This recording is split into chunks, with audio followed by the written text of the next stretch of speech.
That's the I litmus said, test, right? so, but every leader I work with on their individual development plan, I mandate two techniques and two skills they must incorporate. One is the listening skill, because when I would meet senior leadership teams, I'd ask, who are the worst leaders you've ever been under?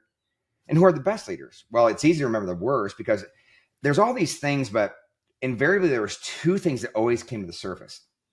One is the worst leaders don't listen, right? Which has a play of not being teachable, but they don't listen because they're so egocentric. So I give the skill of empathy, and like I said, I asked, like asking people, are you a good listener? And everyone, yeah, I think so. I said, well, have you ever asked the people that you're listening to if they feel heard by you?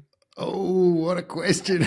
That's the I litmus said, test, right? That's are the you real. good? The second one is practical teachability, which I have them like once a week or twice a week, whatever, go up to somebody that knows you well, knows your leadership, and say, John, how can I grow? Where am I blind?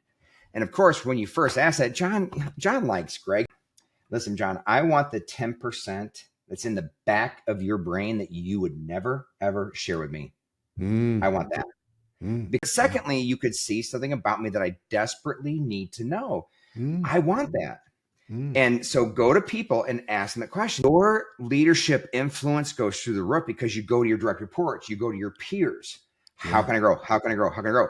And it's like, oh my gosh, it's beautiful. But the funny thing is, it changes the culture of the organization because whether it's stated explicitly or not, now everybody in the organization is going, man, I wish Greg would do that.